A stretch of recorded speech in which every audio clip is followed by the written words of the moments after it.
E agora, logo após o final do segundo turno, no dia seguinte, o TSE, numa ação de transparência extremamente positiva e de uma maneira pioneira, publicou os 3 arquivos no portal de resultados do TSE.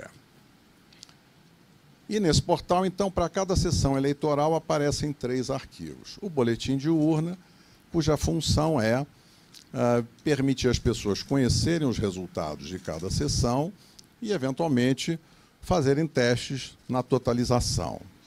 O segundo arquivo, que é o RDV, é o Registro Digital do Voto, que tem como fim, segundo o TSE, permitir uma eventual recontagem, um arquivo que registra todos os votos. E o terceiro arquivo que o TSE nos liberou foi o log da urna, que, segundo a orientação do TSE, é um elemento importante de auditoria para os partidos políticos e para as entidades fiscalizadoras. E o que aparece nesse log de urna?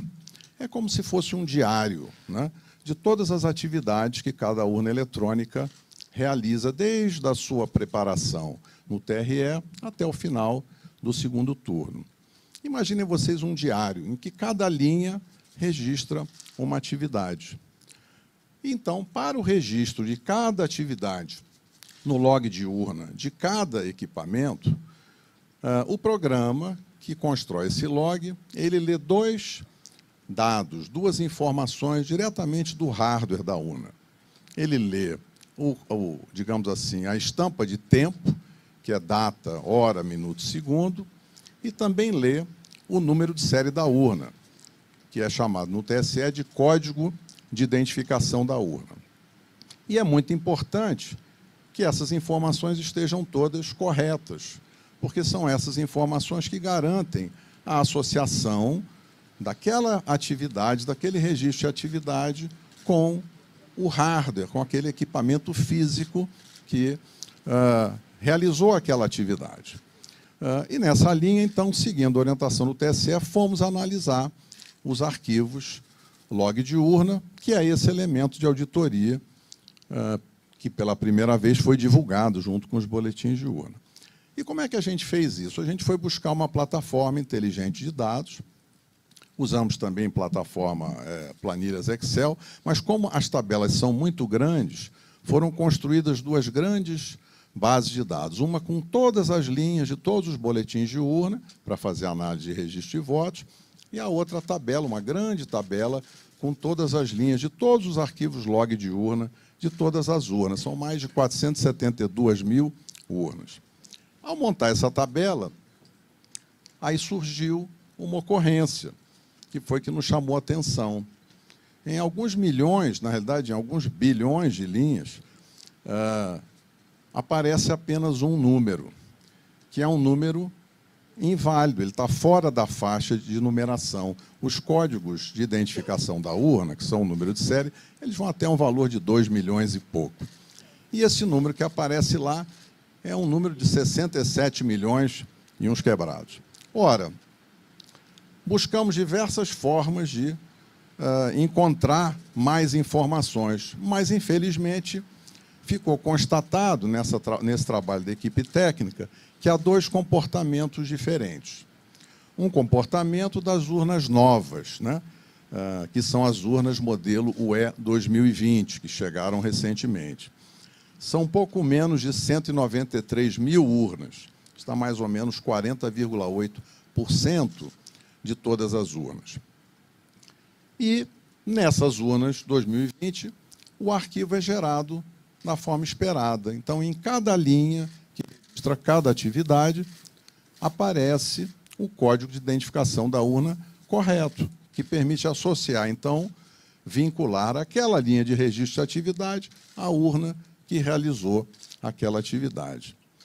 Quando nós fomos analisar as urnas antigas, que são as urnas de modelos de UE 2009 até UE 2015, essas urnas têm pouco mais de 279 mil urnas, o que dá 59,2% do total das urnas.